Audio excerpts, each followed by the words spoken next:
asalaamaaleykum ban fi ngay xool nag doo ma xool man. waaw waaw joxal borom.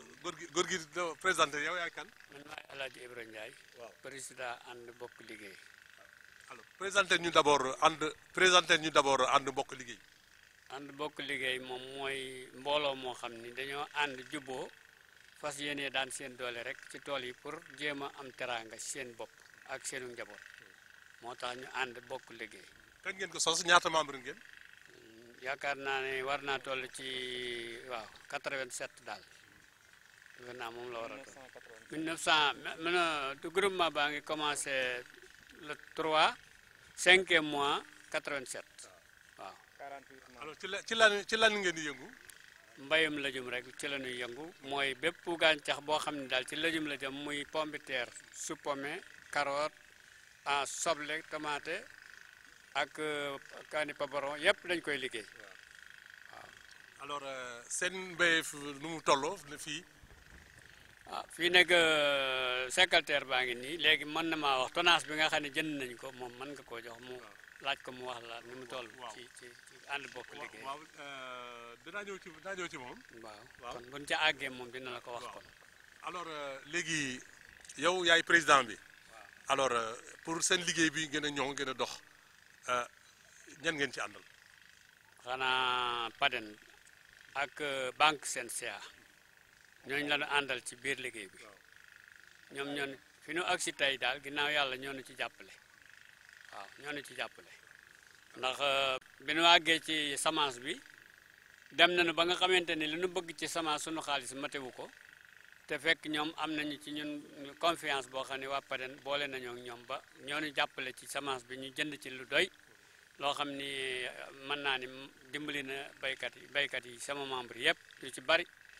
ñaareel ba tamit bi ñu delsee te ci war a pomme de terre bi nee ñu pour bu ñoree woowaatan nañu nu ba démb ñu demal fa signé fa loo xamante ni si war naa toll ci 18 millions pour ñu mën koo defee jàppale baykat yi pour ñu mën a jënd commercialisation kooku nag xam nga su fekkente ni am na te nu dañ daan gas rek yóbbu ci marché bi ku nekk indi mu lamb loolu nag suñu yàlla dogalee lii mën a nekk dañ koy sant yàlla ak CNCA ndax loolu boo ko defee marché bi day féex ba noppi tamit nga gas lu mat 10 tonnes peese ko ñu fay la xaalis comme ku bay gerte loolu ci lii rek la mën a am ba tax na loolu noo ngi ñaan yàlla mu jëm kanam bëgg tamit CNCA jigéenu ba nga xamante ni si léegi lu waay soxlaati rek incha allahu soo jëlee crédit rek fas ko yéenee liggéey ci tool bi boo noppee delloo ko fa loolu la ñu yaakaar ni moom incha allah dinañu ci dem ci jéego yooyu lan nekk.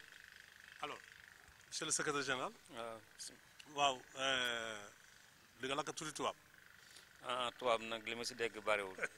waaw alors xam nga plan Sénégal émergent légumes ak meññeef yi yëpp réew mi bokk nañu ci li nga xam ne rek njiit réew mi joxoñ na ko baaram pour que rek mu gën a yaxan ba ñu war ko mën a jaay bitim réew. alors léegi nag dégg nga li président duggee ci biir waxtaan mi léegi nag lay tontu ci loolu. waaw li may tontu ci 2017 la Macky sas léegi nag loo koy tontu nag. en tout cas li ma gisagul nii ci Sénégal émergent ni ñu ko commencé ni ko Paden commencé ni ñu organisé yaa ngi gis tourniquet yi ñuy génne léegi gis nga ni muy doxe bon gis nga surface bi aussi boo xoolee kenn nit moo fi nekk te lu mat 10 personnes daan nañ fi nekk kon Sénégal émergent ñii am nañ ci jéego boo xam ne commencé nañ koo samp fa seen cee dox te bu ñu yàlla dimbalee dina am résultat ndax pomme de terre bi CNCAS moo ñu lebal njëgu 12 tonnes pomme de terre fekk aussi ñun jotoon nañoo am 8 tonnes pomme de terre muy 20 tonnes pomme de terre astafurlah amoon nañu CNCA lebal nañu 12 tonnes pomme de terre fekk ñun amoon nañu 8 tonnes pomme de terre muy 20 tonnes pomme de terre comme li ma wax léegi ñu jox ko ci 48 membres 48 membres yooyu fas nañu yéen aussi CNCA dellusiwaat na ni kaay leen ma gunge leen ndax ngeen mën ko jaayaat bu ngeen amee ay commerçant yoo xam ni dañ koy ñëw jënd si groupement bi jaayaat ko loolu mi ngi ci fas yéene jàppale ba mi ngi ñuy jox benn financement bu ñu naan 18 bu war a toll ci 18 millions pour lii ñu xam ne moom lañ bay ñu fas yéene koo jënd jaayaat ko te loolu daawul am kon boobu jéego am na nag jàpp nañ ni buñ ci gënee am expérience Sénégal émergence na del si foofu parce que daaw commencé woon nañ ko ba jot cee jënd 40 tonnes bon ren bi ñu xewlee expérience daaw bi mu dox moo tax ñu ren ñu sawar ci pour duggaat ci wax dëgg yàlla ñoo ngi sant Paden parce que am na jéego bu rëy boo xam ni Sénégal émergence samp na ko fi moom ndax tourniquet yi ñu gis nii gis nañ ni bu dajoon réew mi yaakaar naa ne 2018 bi ngay wax ni 2018 bi nga wax ni buñ ci àggee li lépp lu ñuy bay muy légume dina doy ci réew mi dootuñu ko jëgaani fenn waaw ndax fu kenn nit fu 10 personnes daan ne kenn nekk fa bu ñu yeneen 9 yi bu ñu leen yóbboo feneen ñu bay surface bu toll noonu yaakaar naa ne lii suuf si dina daj ci mbayu légume. alors seen membre yëpp yéen su ngeen ni boolee hectares yi ngeen béy nan la war a toll. membre yi bu ñu boolee hectares yi ñu war a béy war naa dem ci 48 hectares parce que non 96 hectares parce que membre bu ne au moins bay na 2 hectares ci 48 membres yi te loolu ab kii la bu ndaw la ci asaka la ci dëkk bi parce que dëkk bi bu ñu doon wax war naa mat ay 2000 personnes kon 48 membres yi kese bu ñu ci béyee 96 hectares kon ab cof la ci dëkk bi kon bu ñu jëloon yeneen nit ñi nga xam ne individuel la ñuy béyee presque toll na ñetti cene li ñu bay nii li 48. alors production bi nag bon naka ngeen koy xayma. parce que li ñuy xayma mooy hectare bu ne ñoo nga xayma ne hectare bu ne war naa génne 30 tonnes ci 96 hectares yi hectare bu ne bu ñu yàlla dimbale dina génne 30 tonnes kooku nag bu ñu ko xayma woon yaakaar naa ni ay tonnage yu bëri la. donc seen SCH daal caisse crédit agricole daal mu ngi leen di gunge. waaw wax dëgg yàlla crédit agricole moom li ñuy wax daal mooy maanaam ñu yéex a xamante gi ñu yéex a xamanteeg moom waaw ñun moom la ñuy rëccu nii waaw parce que wax dëgg yàlla installation bii du CNCH moo ko def Paden moo ko def mais CNCH seen ko ci appuyé boo xam ne parce que ñëwaat na encore ni mi ngi def ci ay comptam 500 millions rien que pour béykat yi ñun tam ñoo ngi fas yéene mu am fi terrain boo xam dafay installé wu pour gën ñoo jege ndax fi ne ñi ko xamagul mën naa ni 48 personnes yi ci biir dëkk bi mais bu ko dëkk bi yëpp xamee. kon nag fu mu ne nii yéen da ngeen di yóbbante daal. pour que rek seen SCH indil leen banque ci nooto bi jàpp ci biir dëkk bi. ndax wax dëgg yàlla bon bu deen 48 personnes yee ko xam 48 personnes sax mën naa ni bureau ba rek ñoo ko xam mais bu ñëwee ba ci biir dëkk planté wu ci yaakaar naa ne dëkk bi xaw ma dëkk bi mais réew mi dina am développement boo xam ni. bu mag a mag la surtout ci plan émergence. alors xam nga nag monsieur Sibi du bàyyi defal yàlla monsieur Sibi bu génnee xaalis si joxe daa bëgg ñu delloo ko alors remboursement boobu fan ngeen ci tolloo. loolu moom bay boo xelam dal ci parce que bay boo man la ñun ren lañ musa leb xaalis ren te ba ñu déparé mën naa ni ci ay 500 000 lañ déparé woon léegi dem nañ ba ci ay 26 millions bi ñu duggee ci monsieur Sibi mi nag. bay boo mu xam ne xelam bay boo mu dal ndax daje naak ay liggéeykat yu mag te dañoo bëgg liggéey bi yokk ku bëgg sab liggéey yokk na yaakaar naa leb di tardé boo lebee ku yàlla dogalee dal ab bam la wax sax balan ci àgg bu soobee yàlla xaalisam na dellu si. alors monsieur Sibi bëggul bidante de bëgg naa ne la waaye bëggul bidante. incha allah soobee yàlla daal lii nga gis nii daal war naa dal xelam ndax lii mu ñëw ci biir tool bi nii rek ñun dañ cee sant yàlla ndax nit fu muy def alalam war naa dem xool leen ba xam ndax li mu joxe ñu ngi koy liggéey wala liggéeyuñu ko incha allah bu soobee yàlla sama yonent bi ni mu nu ko joxe fas nañu ko yéenee delloo noonu te gouvernement bi tamit am na lu mu ci def ndax pomme de terre bi jiw wi seeraay bi am na lu mu ci def ba am ci lu mu ci roisonné ba tax na wax dëgg yàlla ku daan jënd saako 25 kilos 10 000 francs ñu jaayale ko ci 8 000 francs wax dëgg tamit foofu def na fi effort saako engrais bu doon jar 10 000 ñu jox la ko ci 8100 kooku tamit dimbali na la kooku itam wax dëgg yàlla def na ci loo xamante ne si yàlla na jëm kanam rek béykat yi nag moom ñu mat a jàppale la ñu ndax na la wër ni feek béykat yi li ñu bëgg amuñu ko réew mi du mën a dox ndax mënuñu lu ñu bëgg rek ni gouvernement bi ñëwal dimbali nu ci te loolu moom dañ cee war a jóg parce que réew yi nekk ci bitim réew ñëpp ñoo xamante ni si dañuy bay ñoo ëpp doole ca réew ma kon nag léegi loolu ci lañu bëgg a dem nu itam waaw. ñu ngi leen di gërëm. am na lu ma bëggoon dolli maanaam li ma bëggoon dolli man mooy problème machine yi fi ne li ñuy lakk ci gasoil bari na buñ seen courant bi comme tali bi ñu jaar ni mu jaar fi ba agsi fii bu fi agsee fii kenn ku ne xëcc ci sa morom ñun duñ topp état di ko ñaan may ñu mais defal ñu possibilité bi pour ñu mën a liggéey ba mën a won ñeneen yoon wi ñuy liggéey ba kenn koy mën a dem ak sa bopp loolu ñun mooy suñu xalaat. ñu ngi leen gërëm leen sant bu baax. wax na jërëjëf. si bi venez kaay taxaw leen ñu jëlee leen image yéen mu taxaw seen diggante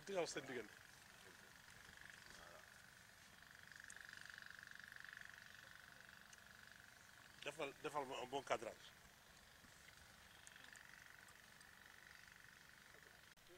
Voilà, bonjour Monsieur Sibi, présentez-vous. Bonjour, moi je m'appelle Demba Sibi, je suis le chef de réseau ouest de la CNCAS, chef d'agence de Thiès également. Voilà, donc comment la CNCAS est organisée un peu dans la zone? Voilà, donc la CNCAS, bon, si vous voyez l'organisation de la CNCAS, bon, c'est organisé autour de réseaux, en tenant en considération les zones agroécologiques. Bon, le réseau ouest c'est spécialiste dans l'horticulture, donc par excellence la zone des Niayes, de Sangalkam jusqu'à Rao, passant par Louga, Mbour. Donc nous sommes bien implantés ici. Comme vous le voyez, on est au niveau des champs des producteurs de noto. Donc qui dit noto dit production de pommes de terre, oignons, diverses spéculations horticoles. Donc voilà. Donc, et le crédit, comment il est? Voilà, donc conscient du rôle que le sous-secteur de l'horticole joue au niveau de l'économie sénégalaise, la CNCAS a mis cette année-ci une enveloppe de 500 millions exclusivement destinée à la production, production agricole. Actuellement, nous sommes en train d'attendre les récoltes pour pouvoir récupérer l'argent qu'on avait déjà eu et que ce qu'on a vu vraiment nous rassure qu'au finish on aurait de très bons taux de remboursement. Comme l'a si bien dit tout à l'heure le producteur, nous nous voulons nous pénétrer dans toutes les chaînes de valeur, en commençant par la production jusqu'à la commercialisation. Et comme on est à la période de la commercialisation, on a mis également, sur des 500 millions qu'on a déjà injectés pour l'achat de semences, on vient d'allouer, d'octroyer 100 millions pour pouvoir permettre aux producteurs de pouvoir écouler facilement leur production, pour éviter qu'il y ait des spéculations qui auraient du coup des impacts négatifs sur la production, sur les prix de production. C'est pour cela qu'on a mis en place un fonds de commercialisation destiné à la régularisation, au régule du marché des prix. Donc les 100 millions ont été déjà accordés et la semaine prochaine on va procéder au décaissement pour permettre aux unions faîtières de pouvoir véritablement jouer ce rôle-là, de réguler le marché. Voilà. Mais vous avez une clientèle très difficile. Absolument. Sans garantie. Ça, c'est notre métier. Donc, nous avons accepté de financer le secteur primaire. Et puis, on y va avec une maîtrise des risques. Ce ne sera pas facile, mais c'est ça notre credo. On est obligé de le faire. Maintenant, on va s'entourer de garanties. C'est quoi? Que si toutes les conditions d'exploitation sont réunies, c'est-à-dire que c'est un producteur qui maîtrise la production et puis qui est animé de bonne foi. Et puis, on se lance. Bon, des négociations sont encore d'être avec le FONGIP, pourquoi pas, pour que derrière, que si le producteur ne parvient pas, qu'il puisse prendre le relais. Voilà. Mais vraiment, nous assumons notre rôle de financer le secteur primaire et nous y sommes quoi, vraiment, nous y sommes. Alors, faites-vous un clin d'œil aux assureurs, tels que la CNAS? Absolument, la CNAS également est associée, donc récemment j'ai eu à travailler avec le responsable local qui est là, donc il nous a dit bon partenariat pour que derrière, que tout crédit de la production, que le crédit soit adossé à une prime d'assurance, que dès qu'il y a problème, que l'assurance puisse prendre le relais. On est en train de travailler là-dessus, je pense qu'il y a une complémentarité entre le CNAS et la CNCAS et que je pense que cette complémentarité sera mise en œuvre prochainement. Quoi. Alors, toute œuvre humaine est perfectible aujourd'hui. Alors, s'il y a des choses à remanier, ce serait peut-être quoi? Bon, nous, ce qu'on demande, c'est une bonne organisation. Si les producteurs sont bien organisés, il y a du potentiel, il y a de la matière. Et on ne peut pas développer le pays sans pourtant passer par le secteur primaire. Les potentialités sont là, les conditions agro-pédoclimatiques sont favorables. Maintenant, ce qui reste, c'est qu'il y ait une bonne organisation. Si l'organisation est bien maîtrisée, je pense qu'il y aurait des lendemains prometteurs. Alors, une doléance est là, vous la partagez? qui consiste à délocaliser peut-être ou à implanter une structure décentralisée de la CNCAS à notre Goudiaby. Voilà, là ça a été vraiment une préoccupation du DG. Lors en fait, de notre dernière réunion, le DG vraiment veut qu'on soit beaucoup plus proche, en fait, la gestion de la proximité. C'est dans ce cadre-là qu'on a négocié d'ailleurs un terrain que la municipalité de Nantes nous a attribué gratuitement. Maintenant, on va essayer de voir qu'est-ce que... Bon, vous savez, la construction d'un bureau coûte excessivement cher, mais on va faire en fait une étude, voir quelles sont les opportunités. Si c'est un bureau rentable, pourquoi pas. Mais pour l'instant, on a un terrain que la municipalité nous a donné gratuitement, un terrain d'une superficie de 500 m². Donc, on va étudier d'ici en fait, l'année prochaine, voir les possibilités d'ériger ce truc en un bureau qui va dépendre directement de l'agence de tiers. Donc ça, vraiment, c'est une préoccupation du directeur général. Il faut vraiment qu'on ceinture la zone des Niayes, ouvrir un bureau à Mboro, à Noto et éventuellement à Bayard pour être beaucoup plus proche des producteurs. Voilà. Et quel est le message de fin? Bon, c'est vous remercier. Donc nous avons besoin de cela quand vous travaillez, avoir une bonne visibilité, partager avec les différents acteurs. Donc ça c'est un plaisir pour nous de partager avec vous, montrer aux gens que ce que nous sommes en train de faire et que vraiment c'est une fierté pour nous, quoi. Voilà. Je vous remercie. Merci. Une petite synthèse en wolof. Voilà. Tout direct. D'accord. Donc je ne sais pas, li ñu fi wax li mooy tey ñu ngi fii si Noto.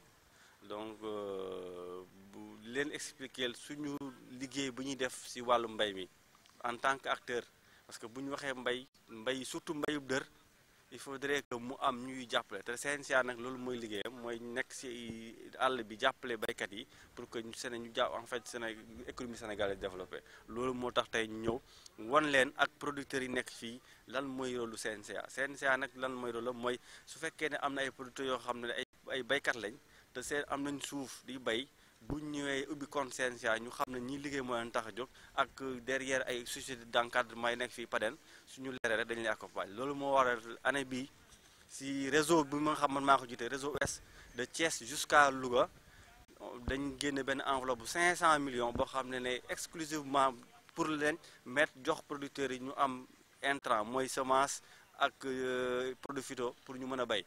Suñ bayee ba pare parce que waxtu bi dañ toll fan yi passé am na beneen enveloppe bu 100 millions bu ñu génnee pour mën leen faciliter commercialisation parce que bu ñu amul loolu ñoom ñëpp ay bayandoo bu ñu bayandoo bu ñu jaay commerçant yi dañuy wàcc prix maintenant nag dañ ne comme ñun dañu joxe 500 millions pare bëgguñ également producteur bi di jaay perte moo tax ñun leen da leen joxaat beneen 100 millions pour que ñoom prix yi ñuy jaay mu nekk prix yoo xam ne compétitif. Donc ça veut dire que ñun daal vrai nañ pare nañ pour chaîne de valeur bi yëpp pour production ba commercial ba pourquoi pas sax transformation ñu mën leen jàppale.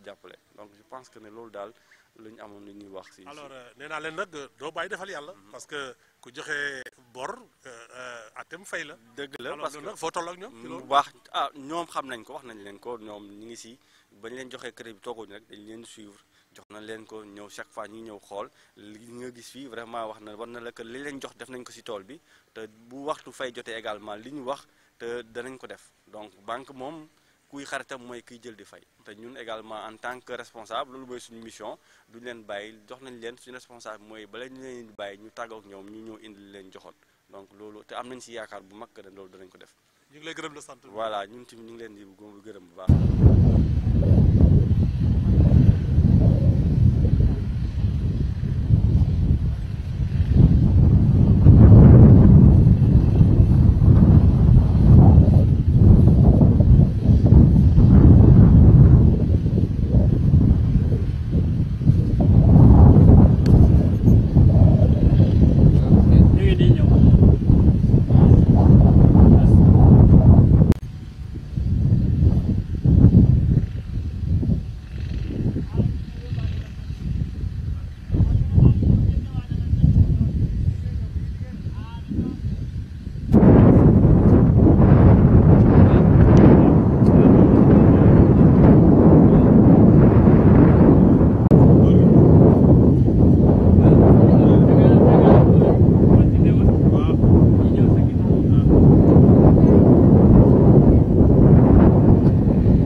Massamba Diop, coordonnateur du programme d'aménagement et de développement économique des Niayes.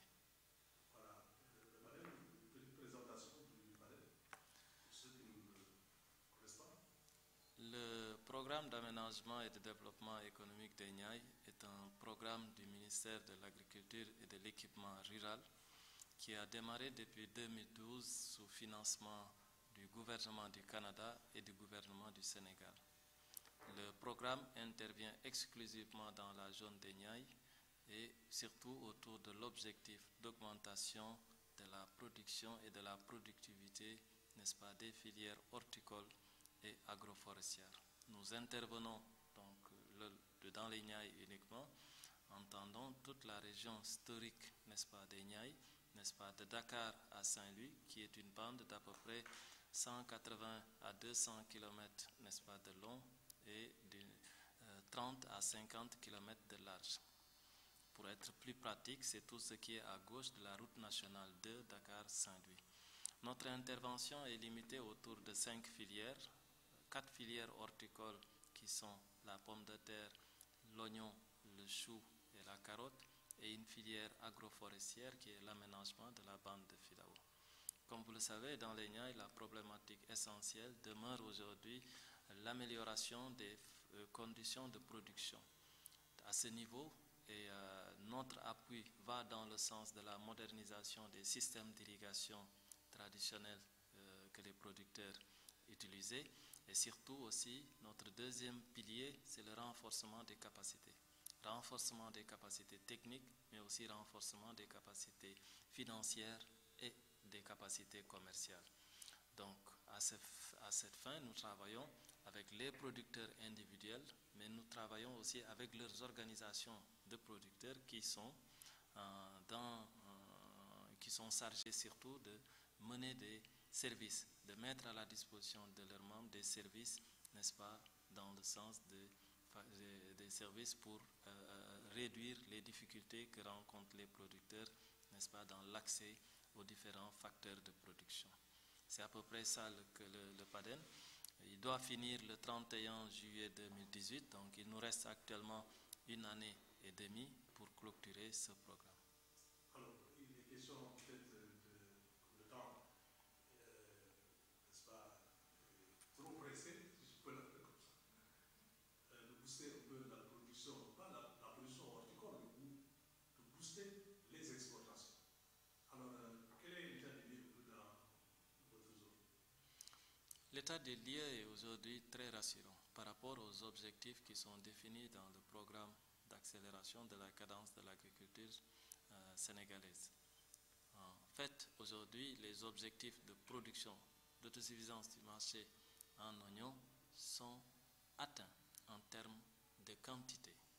Il reste aujourd'hui à les atteindre sur le plan de la période. Là, nous voulons dire que actuellement, nous avons des productions qui dépassent l'objectif, n'est-ce pas, de 350 000 tonnes, n'est-ce pas, qui est retenu, n'est-ce pas.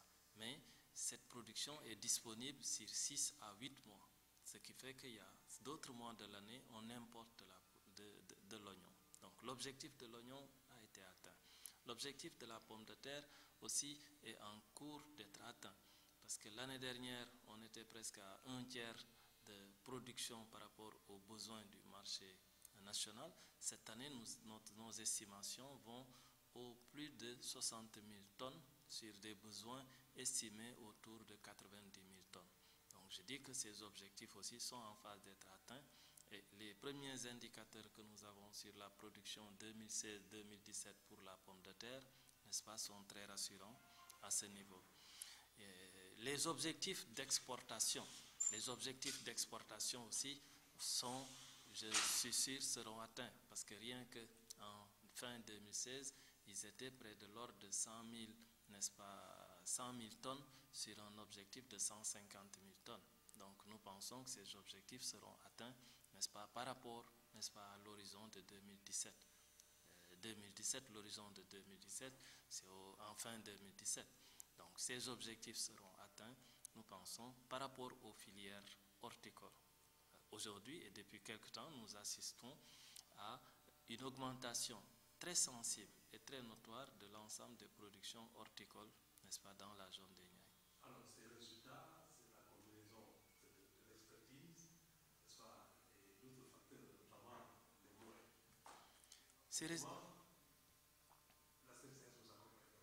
Ces résultats sont la combinaison de plusieurs facteurs.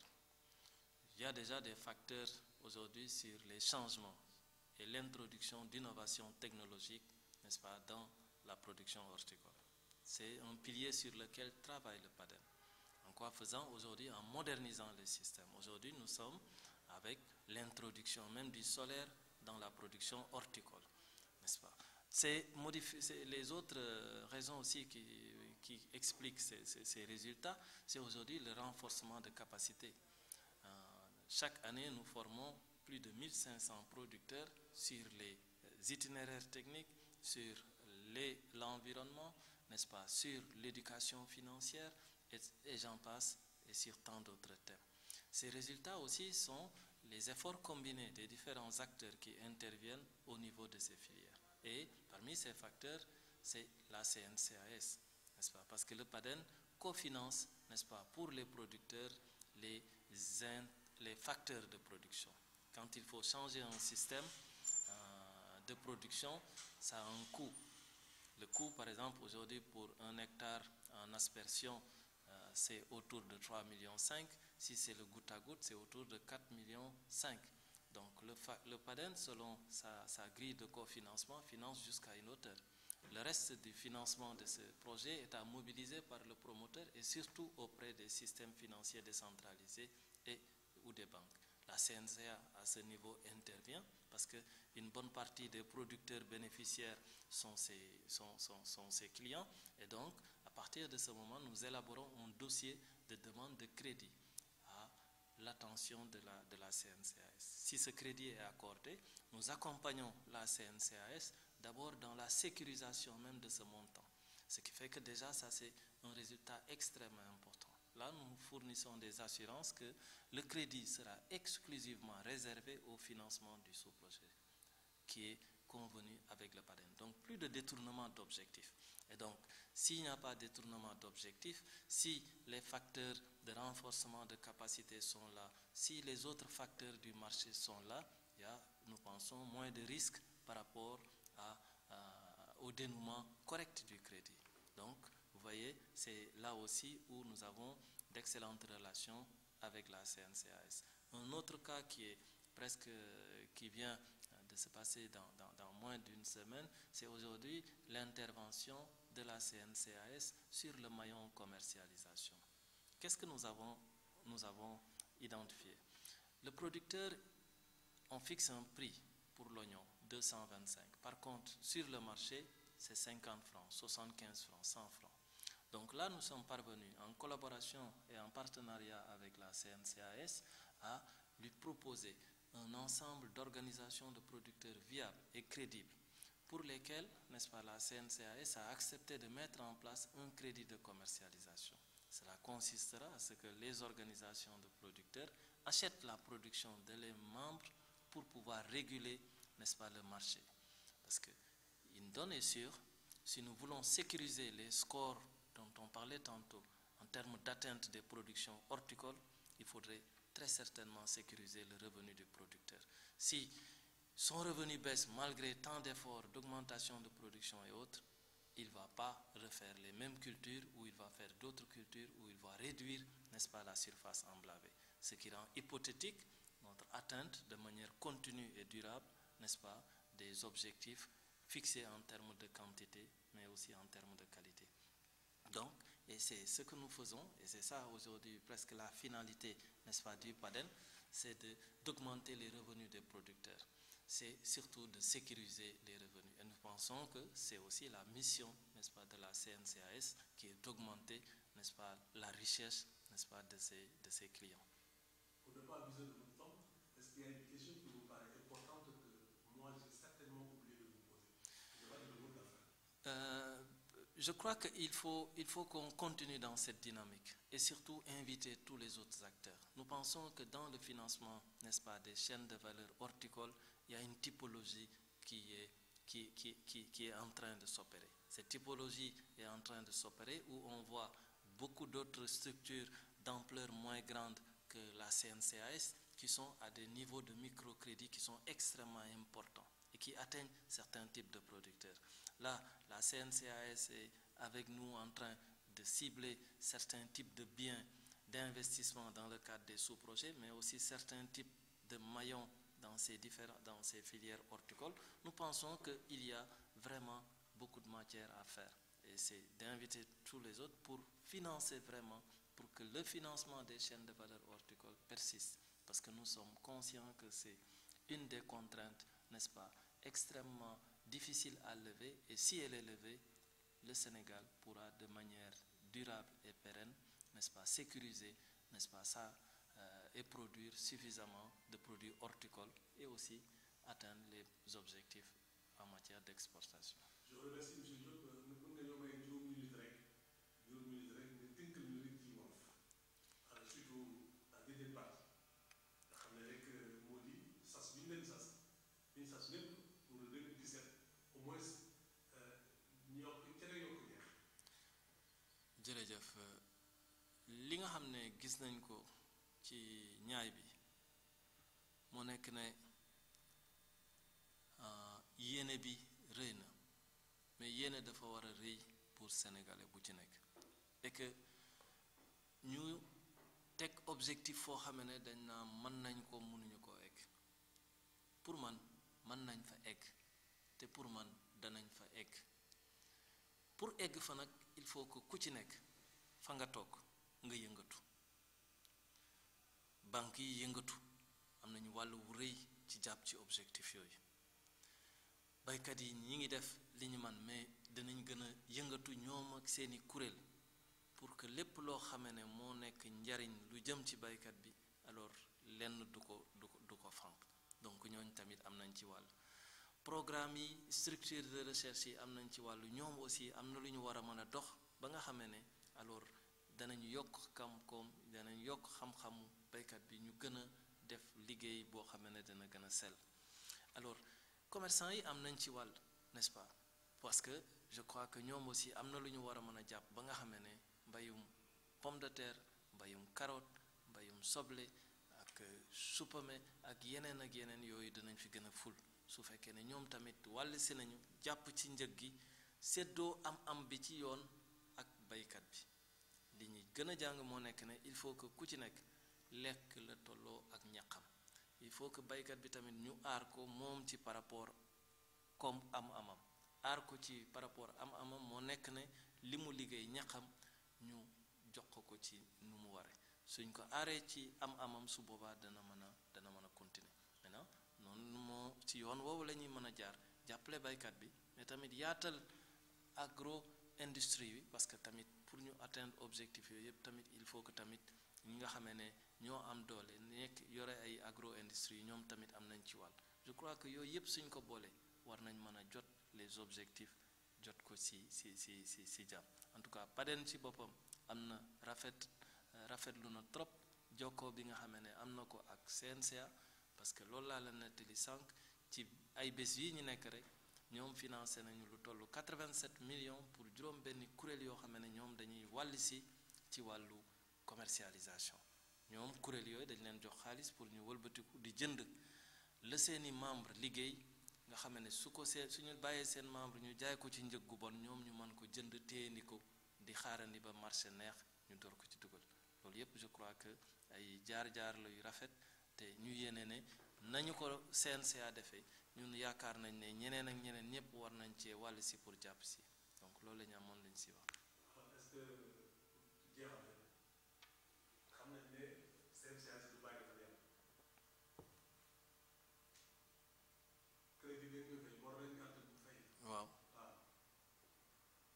waaw CNCA moom xam nañ ne du bàyyi defal yàlla mais dañoo def